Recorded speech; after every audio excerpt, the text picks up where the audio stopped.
And then we're live. And we're not going to waste too much time. I'm going to tweet that out now. And let me see. We'll start the pod because I got too much to do last minute before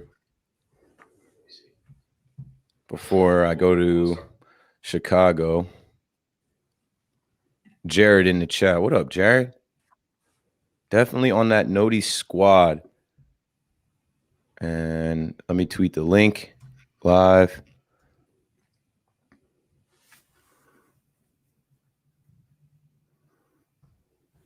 Had some great reviews, added them to the notes. 5 away, Keith. 5 away. We can get it. I would love that to happen before Saturday. How about that? That's going to be what we put out. Back to back. Man, I hope everybody in Notification Squad sent out a review. That would be kind of some interesting behavior if they hadn't. All right. I love the Hawks. Did you see the Hawks Homer Simpson meme that they put out last night? I did. That was so funny. That was so funny. Too easy, bro. Too easy, bro. Everybody knows it's easy money. Like, all right, let's do this thing. All right, Keith, how about them Brooklyn Nets? How about them? All right. We're about to record. I am recording. No, I'm not recording. Okay, now I'm recording for the podcast on my end.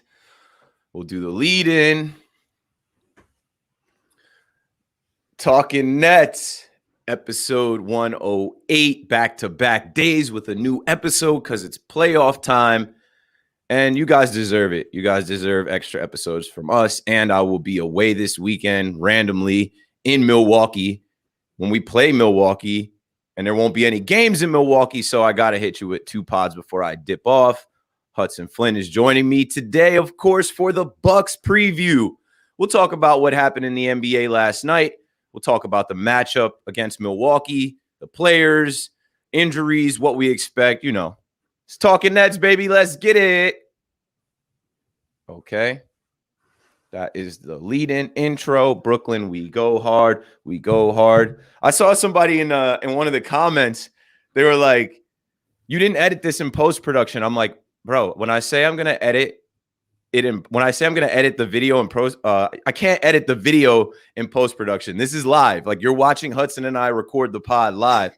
What I edited in post-production was the audio that goes out on the podcast app. So that's what, like, if you see me mess up or Hudson mess up something or something goes the wrong way, it gets edited for the listeners that are, listening on Spotify. Behind the scenes content. Yeah, you literally can't go in to YouTube and edit the live. Like, it's not a thing. But either way, let's get into it. Here we go. Yes, sir. Welcome back to Talking Nets, episode 108 on a rainy Wednesday morning. No, it's Thursday today. June 3rd on a rainy Thursday morning. I'm still getting my thoughts together. I've been up for maybe like an hour and a half. Hudson Flynn has joined me. Hudson Flynn, can you say what's up to the people?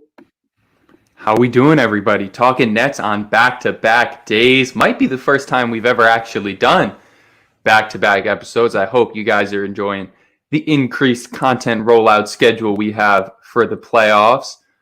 But it's the playoffs. It's big. It's here. We got the Bucks coming up, and that's stressful hours. That's going to be some real playoff scary hours because the Bucks are the real deal.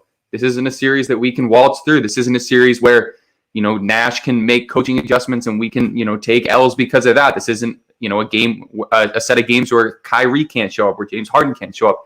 Everybody's going to have to show up because the Bucks got a chip on their shoulder. They got a big chip on their shoulder. They've been losing with championship expectations for the past couple of years. The Nets are going to have to come out strong, going to have to come out sharp. But I'm excited to talk about it. Let's get it, Keith. Yeah, I'm so pumped for this series. I want the smoke. I want the competition. I want the MVP. They ran Giannis the max, and there's some bad blood here and some past history here, and we'll talk about it in a minute. But first, let's look around the association at what happened last night in the NBA. There's only 3 matchups left in the first round now, and something Hudson and I have been looking forward to all season is getting to the end of the season where there's less teams, where more people will be focused on the Brooklyn Nets, and maybe some other fans will pop in to hear us talk about the Nets. So last night, the Mavericks beat the Clippers 105-100. The Mavericks go up 3-2. They can close that series out at home. Do it, Luka. Get it done. Hudson, what are your thoughts on that Clippers series? Now, the Mavericks went up 2-0, and we were all like, wow, Clippers are a bust. Like, look what's going on in the other side of LA. But they fought back. Either way, it seems like Luka and the Mavs and Dallas seem to be in control there. Yeah, and he's doing it really without any help. Obviously, they have some role players that are getting it done, but the main guy that's supposed to be doing all the extra work, Kristaps, he's just kind of standing in the corner. He's just the tallest white man I've ever seen standing in the corner doing approximately nothing. So for Luka to be leading the Mavs through this series, it's huge. It's ginormous. And honestly, like, we're going to be talking about a couple games, obviously, in this little lead up, but we're talking about the trade, the draft night trade from a couple years ago, Trae Young, Luka Doncic. So you're looking at 2 players who were drafted, who were traded for to lead their teams to glory. And that seems to be exactly what's happening. Obviously, we will get to the Hawks game later. You know, we have a lot of things to say about that, but man, Luka's the real deal. He's more than the real deal. We've known he's the real deal ever since he hit that step back in the bubble. But boy, he's going to be around for a long time, causing havoc in the league. I've really never seen a player that plays like him, and he's in control, and he is dominating a Clippers team that was dominant in the regular season. And I don't want to say, you know, the Clippers don't have a good history. They have a track record of failure in the playoffs, whatever. That to me isn't what is going to make you lose in this round of the playoffs, right? This is a series they're expected to win, but Luka is just taking over and continuing to run this series. So when I watch him play, I'm just astounded. I'm just amazed. He is really just, some magic on the court. He gives me James Harden vibes. He gives me sometimes Kevin Durant vibes. He's really the whole deal. The real package. His pause, by the way, is ridiculous. And I just love watching them play. I hope they move on because the next round series for them is another winnable series if they get it, and it's going to be good. Yeah, man. Mark Cuban's got a real one. When I say real one, you got a real one that has been playing professional basketball since he was 16. Might end up being one of the best players the Mavericks have all time. Might be one of the best players we see in the NBA all time. He's just getting started. So on to the next game. The Sixers beat the Wizards last night, 129-112. And I think yesterday on this pod, I said that Embiid shouldn't play and that the Sixers can beat the Wizards going into a game without Embiid, knowing they're going into a game without Embiid. And they handled business. They closed that series out, gentleman's sweep. And I saw a video of some fans chanting, "We want Brooklyn." That didn't work out too well last time people started chanting that. Why, yo? Why? Like, why is that the thing to do? Why is that the cool thing to do? You're the 1 seed. You're the 1 seed. You shouldn't be looking down saying, "We want Brooklyn." We should be saying, "We want you." But we're focused on who's in front of us. Clearly, you're not focused on who's in front of you. You've got Trae Young coming to town. You've got the Hawks coming to town. And they had an impressive series against the Knicks. Last night, the Hawks beat the Knicks 103-89. They were in control of that game the whole time. RJ Barrett came out and said, "We're winning this game," and got a little testy, a little spicy with New York reporters saying, "Why you got to be so negative? Why you got to be so negative?" Because your fans wrote some checks that the team can't cash. Last night, I had to dance on some graves. I love watching Trae Young take a bow and then get in the post game and say, "I know where I'm at. I know they do shows here." And when the show was over, I took a bow. He took a deep 3-pointer that it was like 43 seconds left. It was done. Game over. Game was already over. But then he bowed after, and it's just like the theatrics, Madison Square Garden.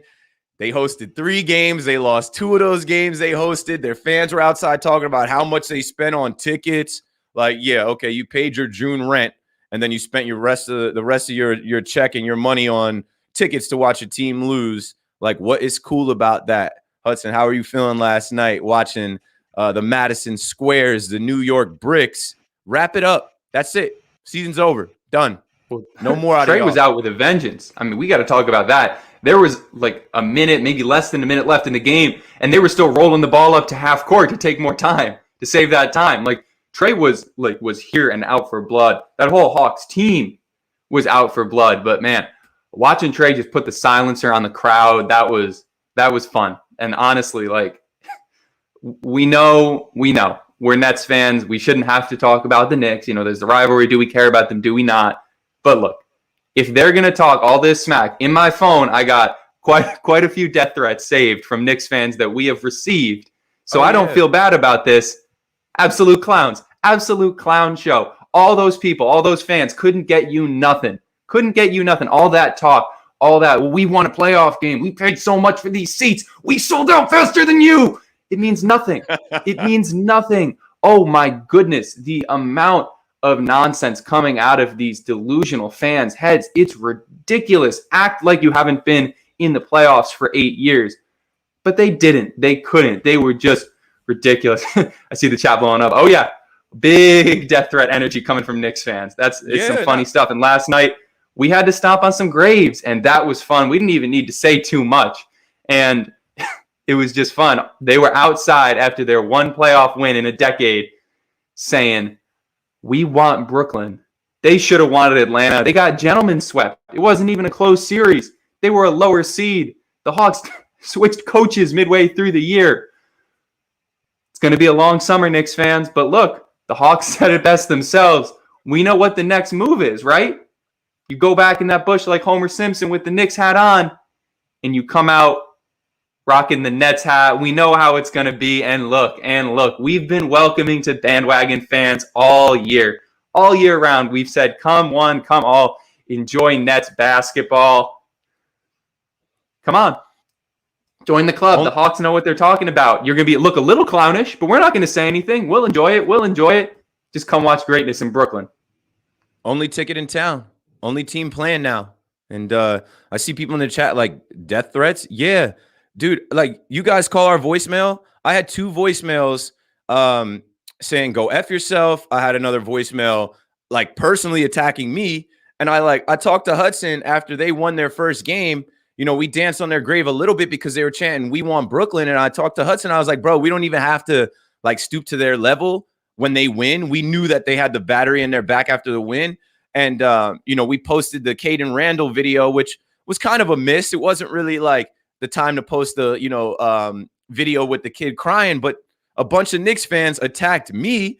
I didn't even post it. I had DMs. I had people in my Instagram, like, Knicks fans really with this, like, hateful energy towards me. So I was like, all right, I'm going to wait. I'm going to wait till it is time to dance on your grave, because you're only going to win this one game that you're outside acting like you won the Super Bowl. And I'm going to unload the clip at the end of the series. And we did that, and it felt good. And I feel like Nets fans, enough is enough. We're not little brother. They spin every narrative. There's 2 sides to everything, right? They want to say rent free last night. No, it isn't rent free. You just lost. Your season is over. It's not that we're thinking about you. We're watching the entire NBA and laughing at you. You made yourselves look goofy as hell, right? You bragged about how much tickets were. You made fun of James Harden for trying to help fans get into the arena. Not everybody's got bread like that in New York. Not everybody can afford to see these games, right? They made fun of us for free beers being given out at the game. One of their, like, top, I don't know, content creators, that chick Ashley, she laughed at the way we were celebrating our series win. And I responded to her. I said, this is laugh now, cry later vibes. That was yesterday. You're laughing at how we celebrated 2 nights ago. Your series is going to end tonight. So I love that it's over. These Knicks fans got to chill out. Me personally, I know it's just social media. I know it's just fandom. I don't know if you guys know my background. I was a social media manager, social media strategist, digital marketing manager. Like, I understand social media. I understand how to play into that stuff. It's free money. It's free engagement. And I know that we're in New York, and I know that there's millions of Knicks fans. Great. You run the city, but you're done. It would have been the best story in the NBA to see you guys go from nothing to something, but your fans blew it up. You beat your chest. You spit on Trae Young. You brought our name into your stuff. You couldn't enjoy your success on your own. So you know what? Season is over, and we get to smile. And we know you goofies are going to pop up in Barclays Center. Come through. Come through and watch us do what we're supposed to do. Nets World. Nets World. Nets World. Anyway, glad we got that out. On to the next game from last night, the Nuggets and Blazers. Or no more from the games last night. On to the games tonight. The Nuggets and Blazers will play game 6 tonight. Denver leads 3-2. The Suns and Lakers will play game 6 tonight. Phoenix leads 3-2. The West. I love that the West is kind of like duking it out, beating each other up. Beat each other up in the first round, beat each other up in the second round. Whoever comes out and ends up, in the finals, I'm sure they will have played plenty games, and that will kind of help whoever comes out of the East. And obviously, we're expecting the Nets to come out of the East. Anything else from around the league last night? Going into these games tonight, I don't think AD is going to play.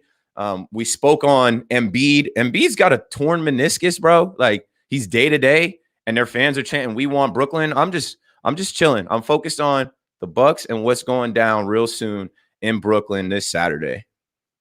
Anything else? That's all you can be focused on. But I will say, I think we're going to see 2 series end tonight. I think the Suns put the dagger in the Lakers, and that stuff is going to be a whole lot of receipts coming from from Nets fans looking at Lakers fans, if that does happen.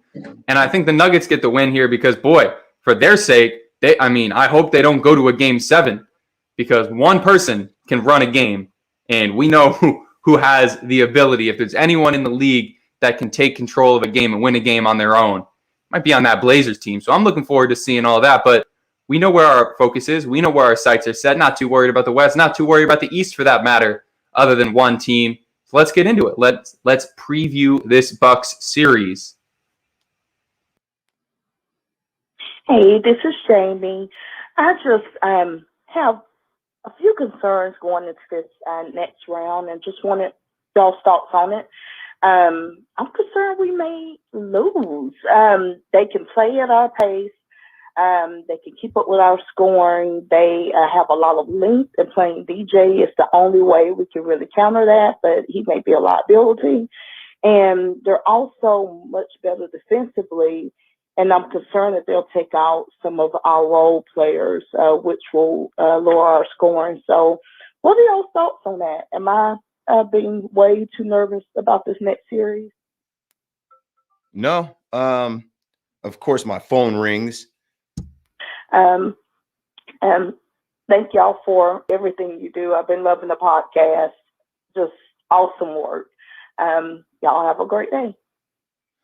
Thank you, Jamie, Hudson's favorite. Appreciate the compliment. Forever and always my favorite. Forever and always.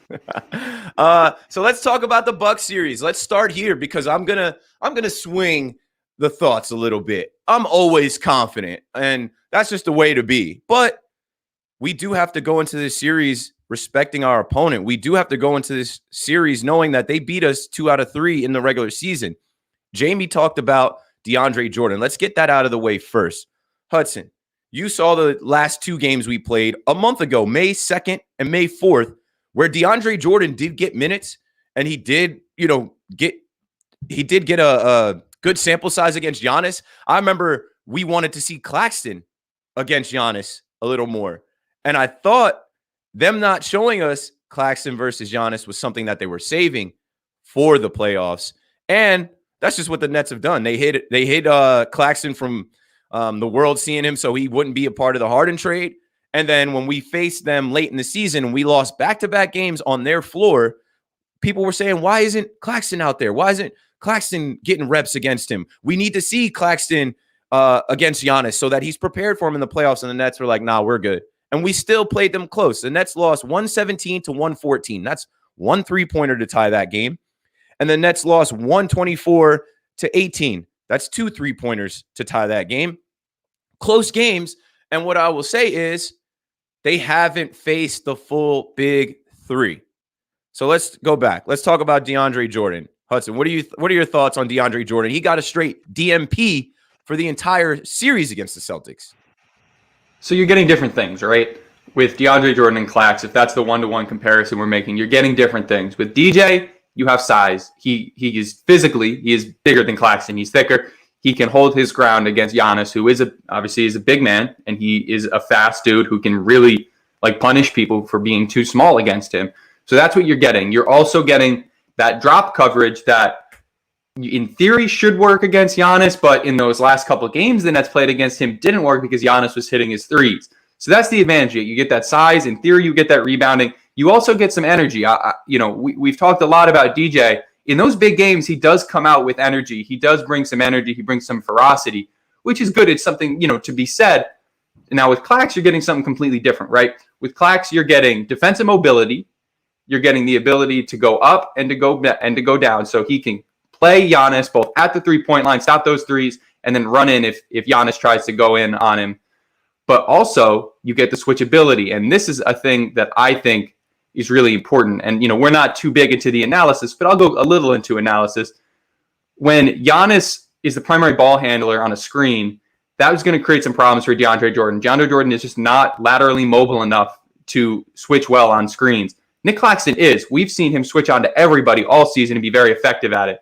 So that's something that's going to be huge for him. And if you're looking at pluses and minuses, I'm looking at Claxton. Now, there is the reality that this is Clax's real first playoff run, and this is the first time he's had these type of expectations being placed onto him. So I think it's going to take some managing. I think it's going to take some good coaching from Steve Nash to be able to make sure that he is mentally and physically in the right place to be able to get the Nets to that win.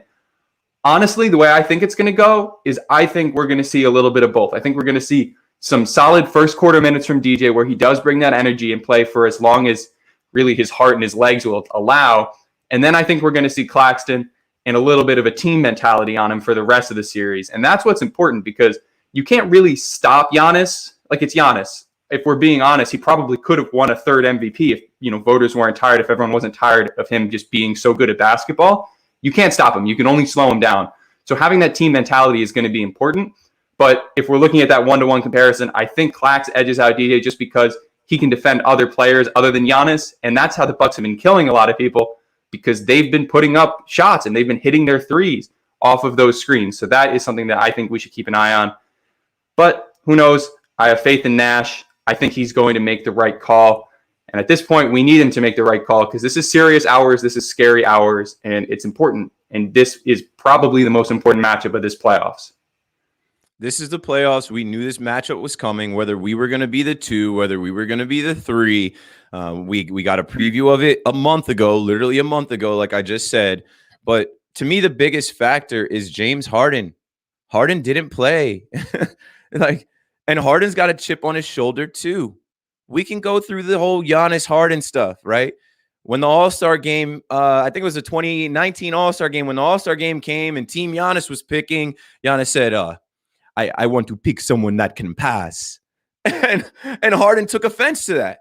I would have taken offense to that too. Harden came out and he said, I think I average more assists than him.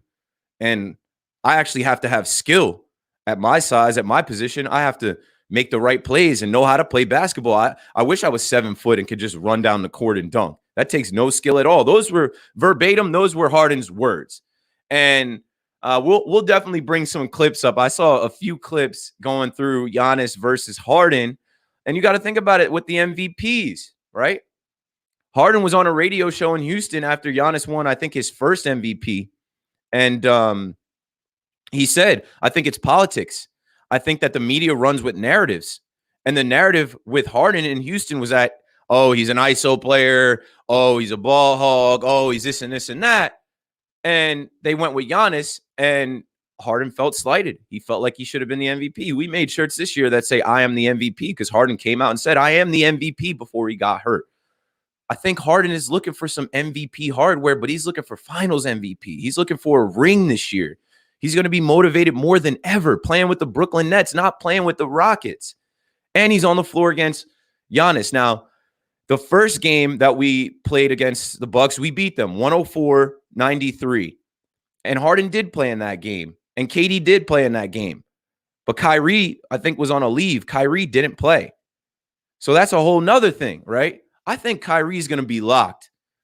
After the Celtics series, obviously you had to get that one out of your system, and Kyrie literally stepped on Lucky and stepped on their whole organization. Danny Ainge stepped down. Somehow they thought it was a good idea for Brad Stevens to be promoted after this. Kyrie is at the center of all of this. Kyrie played for the Celtics, came to Brooklyn. It was all written. It was all destined before. Now that's over. That's in the past. Kyrie wants smoke with one Drew Holiday. Let's talk about Kyrie versus Drew Holiday. Drew Holiday was supposed to be a Brooklyn Net. Nets fans have been dreaming of a Drew Holiday trade for the last 4 years. Didn't happen. The Bucks go and get him, and the Bucks got better. The Bucks created their own big three of Giannis, Middleton, and Drew Holiday. I can't wait to see him and Kyrie go at it. One of the best defenders versus one of the most creative offensive players in the league. Like, that's going to be a show. And Kyrie is trying to kill him. Kyrie is going out there trying to kill. What other matchups am I looking forward to? KD, bro. KD's going to guard Giannis at some point. We're talking about Claxton guarding Giannis. We're talking about DeAndre Jordan possibly playing. But, like, I don't know about DeAndre Jordan. I feel like he didn't play at all last series. They might not just throw him into this. Like, game one, you might get a DMP. We'll see what happens game one. They might look at that game and say, and make a decision there and say whether they need DeAndre Jordan or not. KD is a 7-foot defender. KD is going to be out there. And KD's got Middleton trying to check him. He's got PJ Tucker trying to check him, but they can't check him. I look at this as like we have more options than them. What are you thinking about KD's impact? I think this series is going to be on KD, bro. Like, Harden, yes, Harden's going to distribute the ball. But if KD continues to average 32, 33 points, they have no answer for him. Giannis even said he's one of the greatest ever, one of the greatest scorers ever. What are you thinking about KD's impact on this Bucks series coming up? I'm just going to agree with what someone just said in the chat. I mean, Kevin Durant went 6 of 6 on PJ Tucker. So offensively, we know what we're getting from KD. He's going to explode. He's going to continue to probably, and in my opinion, after that first series, be the best player in the playoffs. So that's a given. Now, defensively, that's something that a lot of people like to talk about with Kevin Durant, but I don't think they actually watch the games. I think this is just a narrative thing because KD, especially in that Celtics series, was a beast on defense. That was some otherworldly type defensive performances, chase down blocks, get him back on defense, running the floor. It was amazing. And he played like a 7-foot defender, and that's huge. We did see a little bit of matchup between Giannis and KD in the last time we played in the regular season, and it was fine. It wasn't anything too exciting. I don't think anybody can say that they want one person or another person won that matchup. But I think he's going to be necessary, right? We don't have that many just tall people. And Kevin Durant is going to have to step up into that defensive role because aside from Clax, I mean, look, hopefully Uncle Jeff comes back. He's a solid defender, but he's not that tall. Blake, hopefully he gets back to his stepping up, and we know he's going to take charges. We know he's going to make the effort plays, but he's not that tall. So KD is going to need to step up and defend him. And again, it's a slowing him down type situation, which really brings me to my main concern, my number one circled thing that the Nets need to do to win this playoff series, which is don't let the other guys beat you. Don't let secondary scoring, tertiary scoring, bench scoring beat you. Don't let Bryn Forbes get hot from three. Do not let Brook Lopez hit a bunch of random threes. Can't have Splash Mountain coming in on us. We can't have secondary players beating us. That is what I think the most important thing is to this series, because if we can contain their stars, our stars will beat them. A 1-to-1 comparison of our big three to their quote-unquote big three. The Nets win that every day of the week, twice on Sundays. Secondary players need to step up. Landry Shamet, kind of a liability in that last series. Need him to step up. Blake Griffin, not great last series. Need him to step up. So we need those secondary options to really be able to go out and show, like, look, stars versus stars, we win. Depth versus depth, we win. And we know our stars are going to win. We know they're going to dominate. I do not expect to see a single bad game out of any of our stars for the rest of the playoffs. They're just not going to do it. But our depth players, that's an iffy situation. Stars are stars because they're consistent. Depth players are depth players because they're not. And if we can contain and beat their depth players, then we win the series in 6 games. But if we can't, it's going to 7, and it's going to be iffy because they can get hot off the bench. They can hit a lot of threes. They can shut us down from players that you wouldn't necessarily expect. So that's really, if I have one thing circled about this series, it's depth players and being able to stop them. Yeah, we're going to need a Landry Shamet game where Landry Shamet is hitting threes. We're going to need a game where Bruce Brown is eating. He's getting open looks and he's putting the little floater up. He's putting little layups up. We're going to need that. This team, as currently constructed without Jeff Green right now, we need Jeff Green, man. He's got a bruised foot. I think they said they ruled him out for 10 days. I don't expect him to play Saturday, but we need his veteran presence. He's another guy that we could see on Giannis. What do you think about Giannis shooting the threes? Now, there was like a meme video that went out where last time we played them, they made it look like Harden was putting his face in his hand every time Giannis hit a three. You think we're going to let Giannis take those open threes, or you think we're going to have something for that? Or I don't know. I can't really say that Harden was putting his face into his hand. When I watched the game, I didn't see that. I think that was just a meme video that someone made, like, oh my God, Harden can't believe that Giannis is hitting his open threes. I don't think we let Giannis take those open threes. I think we have something different for him this time around. I agree. And honestly, I think that was a direct result of DeAndre Jordan's drop coverage, just letting him take those threes, and attempting to wall off the paint like people have done in the playoffs in the past. You can't give anybody free points, right? No matter who they are, you can't give away free points. This isn't, some random depth big that can't shoot the three. This isn't Nerlens Noel. This isn't Taj Gibson, right? This is a great player who isn't bad from three. It's not that we need to leave him open and let him miss. We need to be able to be out there and to cover him, because it's not like he's not going to be Steph Curry, right? I don't think we're going to see a repeat performance of what we saw with him in the regular season.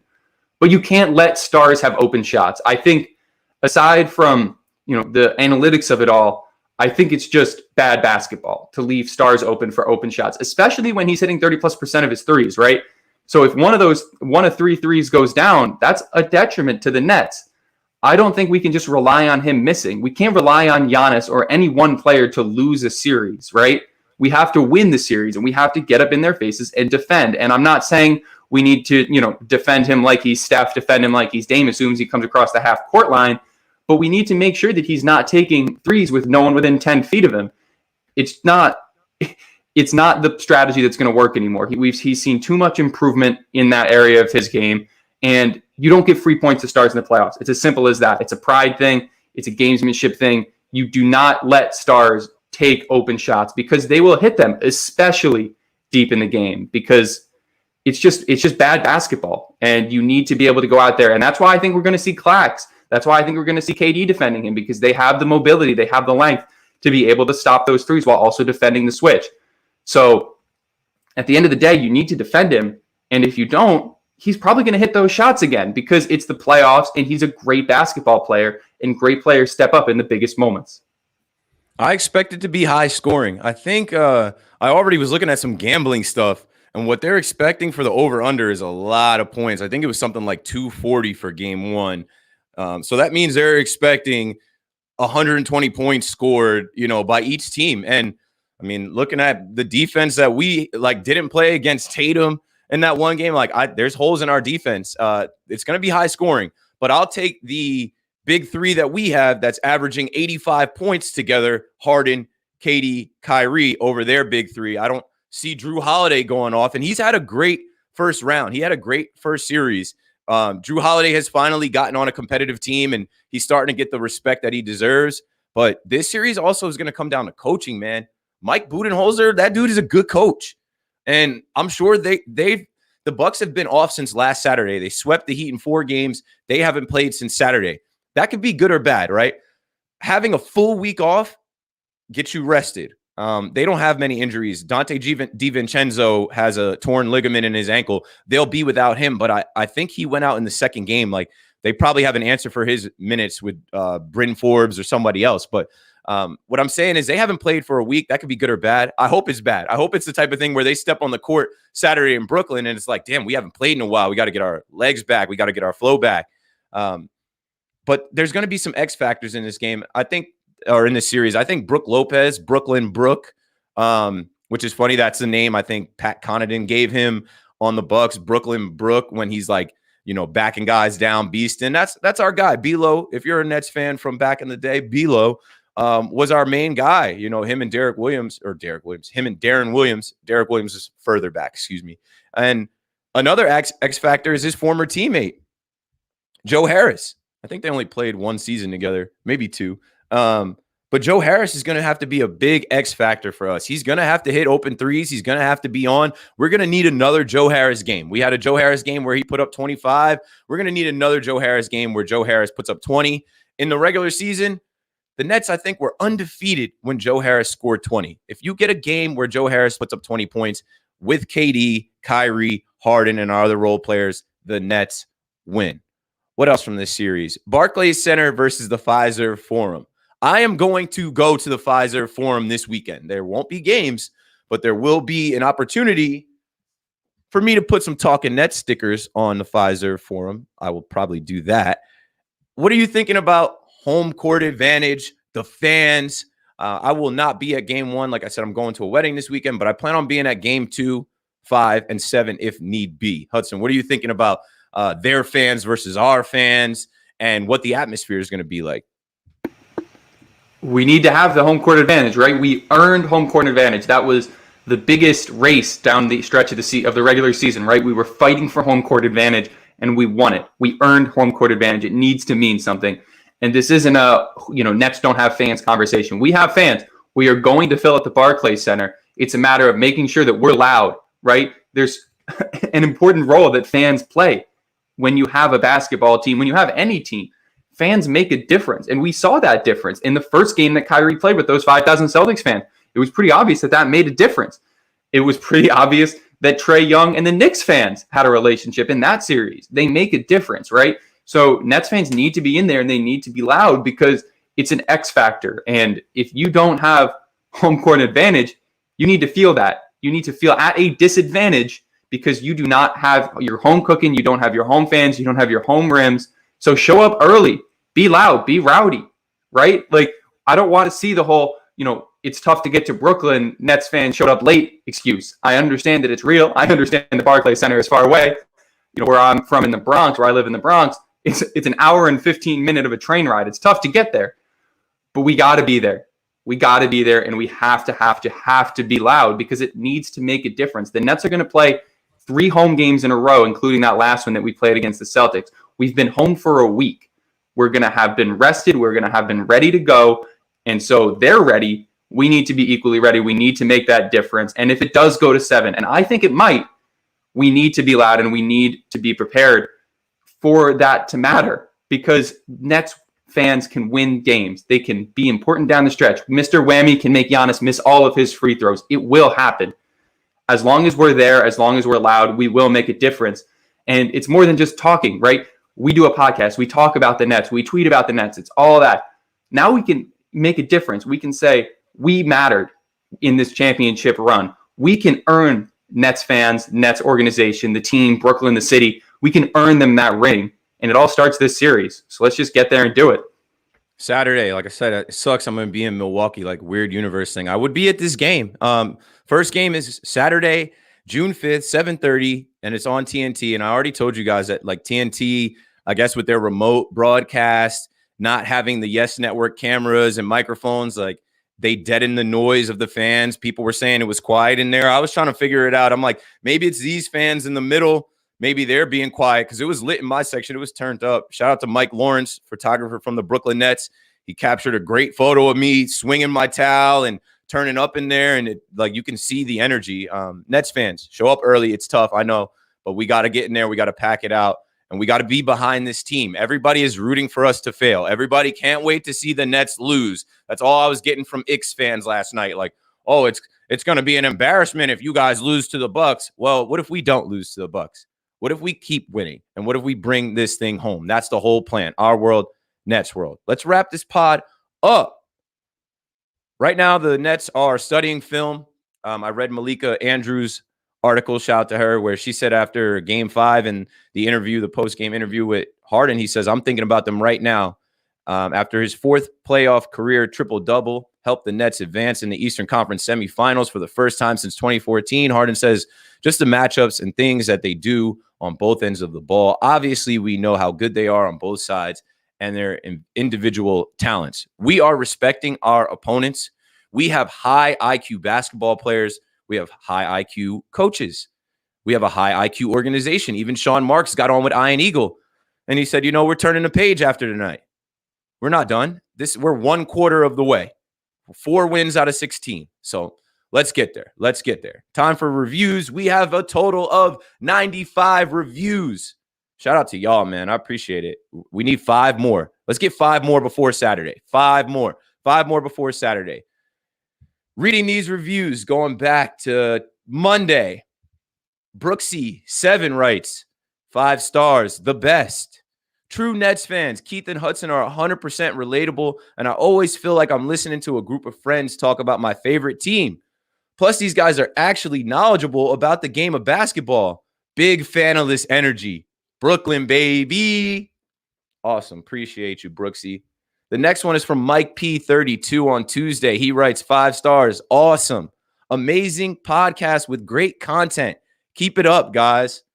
We're working on it, man. It's really just us. Like, I wish I could clip out more parts of the podcast and give y'all more content, but I do a lot of things. It'll get there. It'll get there. Eventually, we'll have someone dedicated to the content, but we do a good job on our Twitter and Instagram. Hudson pretty much runs the Twitter. I run the Instagram, and we keep content coming around the Nets, around the NBA, conversation, whatever it might be. So we appreciate that review, not only reviewing the podcast, but reviewing our social media content.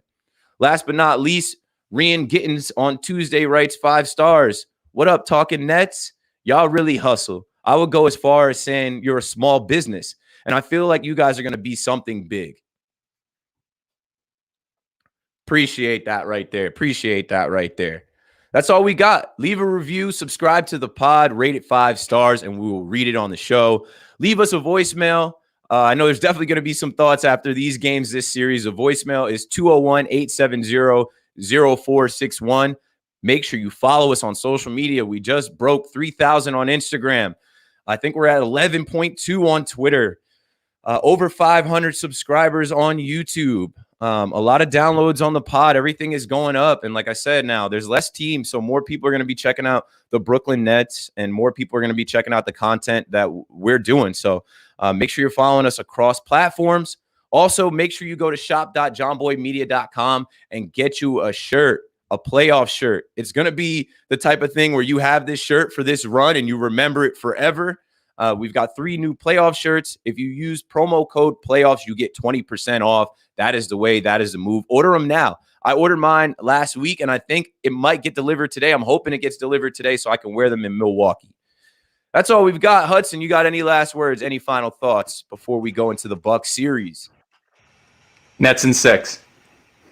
Nets in 6, but if it goes 7, that's fine because I'll probably get to go. So you know what time it is, Nets fans. This is what we want. We want the highest level of competition because we have the highest level competitors. We have a ridiculous team. Let's get it done. It starts in your mind. You got to believe, have faith. Everybody on the outside is going to hate. Everybody on the outside is going to say, oh, well, what if? Well, Nets fans should be thinking, what if we get it done? And we are going to get it done. Our world, Nets world. Let's go Nets. Let's go Nets. Brooklyn. And that's the podcast.